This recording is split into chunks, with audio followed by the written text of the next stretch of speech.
Hi అండి. ఇప్పుడు దయలేదా సిరీస్లోని 14వ భాగం వినండి. పంతులు గారు, దొంగలు దొరికేశారట అంటూ వచ్చాడు ఒకతను.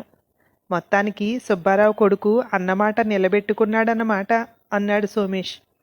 అందరూ అదే అనుకుంటున్నారు. ఏదో మాను పెట్టి పందిరి మంచం ఇలాంటివి మిగిలాయట. మిగిలివన్నీ అమ్మేశారట. వాటికి మంచి ధర కోసం చూస్తున్నారట. అవి కొనడానికి వెళ్ళినట్టు వెళ్ళి పట్టుకున్నారు పోలీసులు అన్నాడు. ఒక్కొక్కరు ఒక్కో మాట చెప్తున్నారు. ఇదంతా వింటున్న పరందామయ్య, అమ్మాయి శారదా, దొంగలు దొరికేశారట. నీ సొమ్ము గట్టిది, అందుకే తిరిగి నీ దగ్గరికి వస్తోంది అన్నాడు. అప్పుడే ఒక లేగదూడ గెంతులేసుకుంటూ గుడి లోపలికి వచ్చేసింది. బుజ్జి బసవన్న అంది మాణిక్యాంబ. అది ఎలా వచ్చింది లోపలికి అన్నాడు సోమేష్. అమ్మ మాణిక్యాంబ, దానికి పసుపు రాసి బొట్టు పెట్టి ఏదైనా ఆహారంగా ఇవ్వు తల్లి అంది శారదమ్మ. తీసుకొచ్చి నుదుటిన పసుపు రాసి కుంకుమ బొట్టు పెట్టి అరటిపండ్లు దాని నోటికి అందించింది. దానిని వెతుక్కుంటూ వచ్చాడు వెంకన్న అక్కడకు. ఇది గుడిలోకి వచ్చేసిందయ్యా. శివయ్యను వెతుక్కుంటూ వచ్చేశాడు. బసవయ్య పుట్టాడు నా ఇంట్లో అంటూ దాన్ని పట్టుకుని తీసుకువెళ్ళాడు. సుబ్బారెడ్డి గారు వస్తే పూర్తి వివరాలు తెలుస్తాయి అన్నాడు సోమేష్. అవును, రెడ్డిగారు నిన్న కూడా రాలేదు పాపం. మన బదులు ఆయన తిరుగుతున్నారు పోలీస్ స్టేషన్ల చుట్టూ అంది శారదమ్మ. అన్నీ దొరికిన సంతోషంలో బసవన్న ఇలా వచ్చాడేమో. అవును శారదమ్మ, పూర్వం తపస్సు చేస్తే దేవుళ్ళు కనిపించేవారట. ఇప్పుడు కనిపిస్తారంటావా అన్నాడు పరందామయ్య. వాళ్ళు ఎండ వాన చలి దేన్ని లెక్క చేయకుండా ఉన్న చోట నుండి కదలకుండా చేయగలిగేవారు. ఇప్పుడు మనకి ఆ శక్తి ఉంటుందంటారా? అప్పుడు కష్టపడే తత్వం అందరికీ ఉండేది. ఇప్పుడు కొందరు కష్టానికి, కొందరు ఏ కష్టం లేకుండా కూర్చుని తినటానికి. అప్పట్లో తపస్సులు లోక కళ్యాణార్థం చేసేవారు. స్వార్థం కోసం చేసిన వాళ్ళు కూడా లేకపోలేదు, కానీ అది లోక కళ్యాణార్థంగా మారేది. ఎప్పుడు పాత రోజులు మంచివే అంది శారదమ్మ. ఇంట్లో అన్ని వస్తువులు పోయినప్పుడు ఎలా బ్రతకాలి అని భయమేసిందా నీకు అన్నాడు మళ్ళీ పరందామయ్య. పట్టుమని 20 ఏళ్ళు లేని పిల్లాడు, వీడికి ఏంటి పరీక్ష అనిపించింది. కుటుంబ భారం మోస్తున్న వ్యక్తికి ఇంట్లో ఏం జరిగినా అతని మీదే పడుతుంది. ఇంట్లో బంగారం అన్నీ పోవడంతో పెద్ద పిల్లకి చేసినట్టు చిన్నపిల్లకి చేయలేమేమో అనే బాధ కూడా ఉంది. కానీ భారం అంతా ఆ దేవుడి మీద వేసేశాను. ఇప్పటి వరకు ఎవరి ముందు చెయ్యి చాచి నాకు ఇది కావాలి అని ఆశించింది లేదు, ఆ దేవుడిని తప్ప. అన్నీ పోయాయి అంటే పోయాయి అంతే. అలా కూర్చున్నాము. ఎవరి నుండి ఏమీ ఆశించలేదు. కానీ వాళ్ళంతట వాళ్ళుగా తీసుకొచ్చి బ్రతుకులో ముందుకు సాగడానికి అవసరమైనవన్నీ ఇచ్చారు. జీవితంలో వచ్చే మార్పులకి భయపడకూడదు. నేనే అలా భయపడుతూ కూర్చుంటే నా పిల్లలు ఏం నేర్చుకుంటారు అంది శారదమ్మ. నువ్వు నేర్పించే సంస్కారం నీ పిల్లల్లో కనిపిస్తోంది తల్లి అన్నాడు పరందామయ్య. తొందరగా భోంచేసి లాస్ట్ బస్కి శంకరం వెళ్ళిపోయాడు. ఆ తర్వాత రోజు ఉదయం గుళ్ళో అభిషేకం జరుగుతున్న టైంకి ఒక యువకుడు వచ్చి అక్కడ కూర్చున్నాడు. అభిషేకం అయ్యి అందరికీ హారతి తీసుకొచ్చి ఇచ్చాడు సోమేష్. కొత్తగా కనిపిస్తున్న యువకుడు వంక చూశాడు. పూజారి గారు, రుద్రహోమం జరిపించాలండి.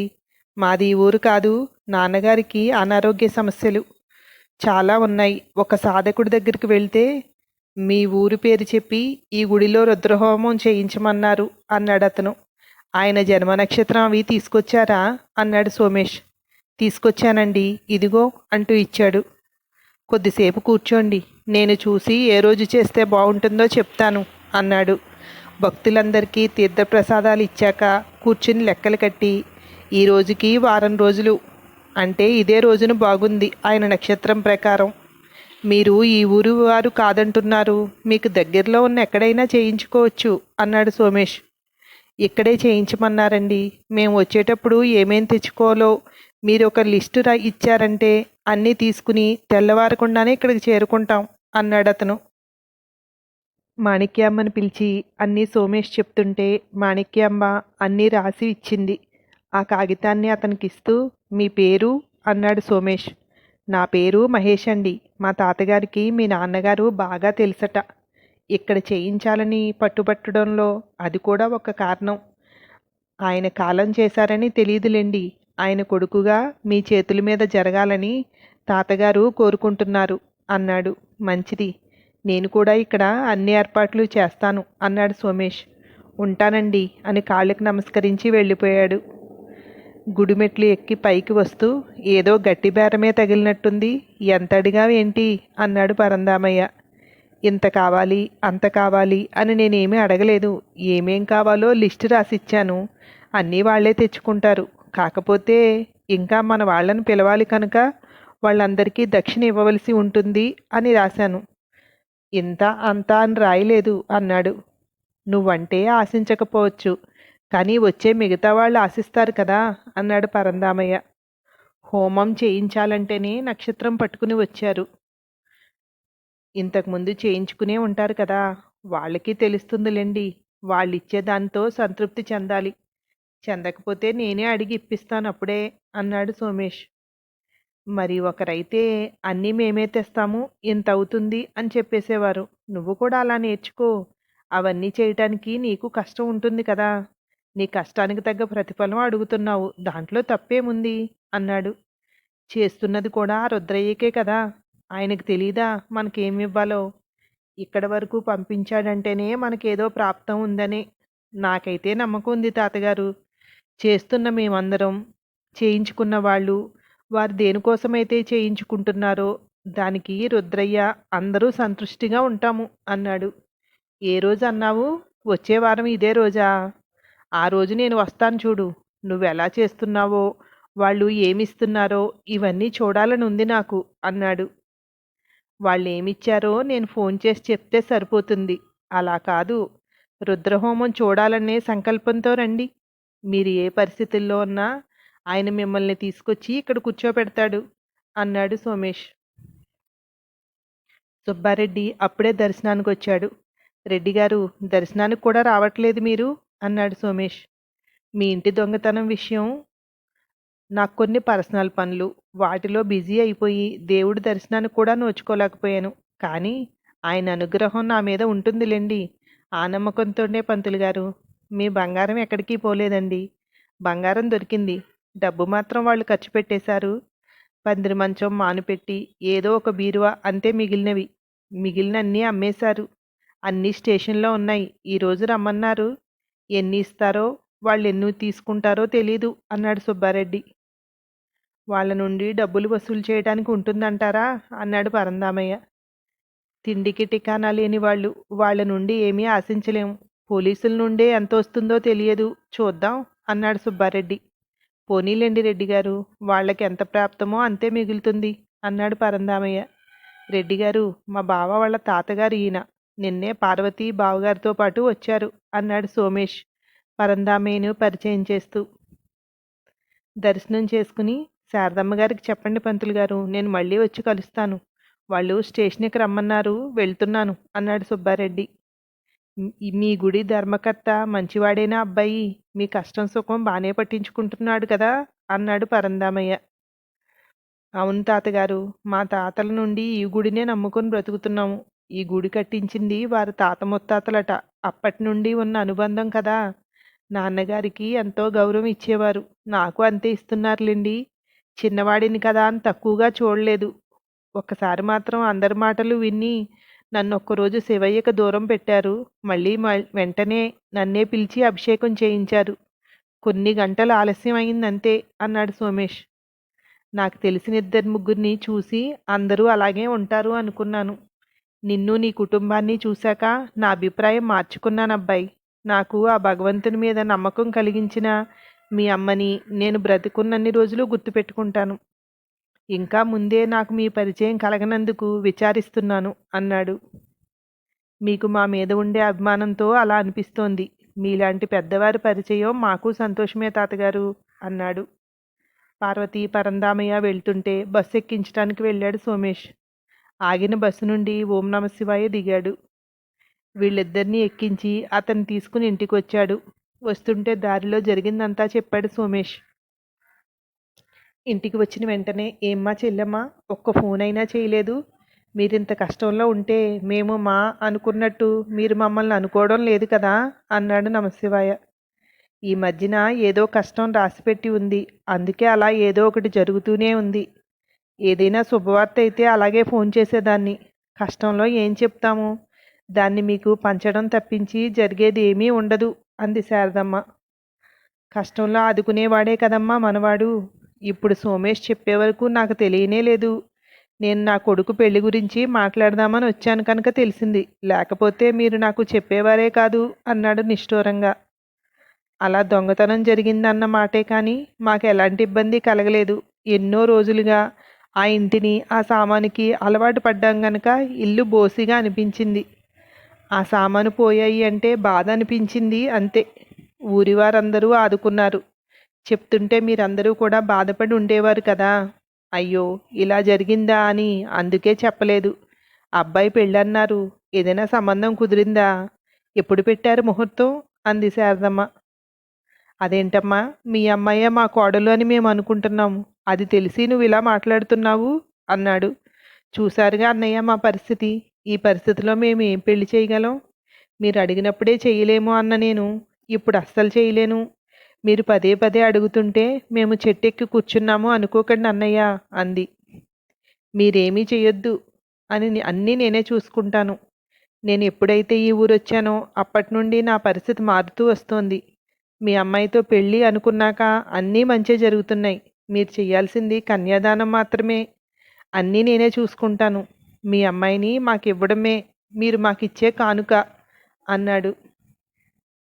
ఏమో అన్నయ్య, నా మనసైతే అంగీకరించట్లేదు. అన్నీ మేమే పెట్టి పిల్లకి చెయ్యాలి అనుకుంటాం కదా ఎవరైనా. తృణమో ఫణమో పెట్టాలిగా పిల్లకు. మరీ మామూలుగా మీ ఇంటికొస్తే మీకు గౌరవం కాదు, మాకు కాదు. మీరింతలా అడుగుతున్నారు కనుక నాకు అర్థమైంది. మా పిల్లకి మీ ఇంటి కోడలయ్యే యోగం ఉంది. మాకు కొంచెం టైం ఇవ్వండి అన్నయ్య అంది. మీకిలా జరిగిందని తెలిసి ఉంటే దాన్ని కూడా తీసుకొచ్చేవాడిని. ఈ పెళ్లికి మిమ్మల్ని ఒప్పించమని నన్ను పంపించింది.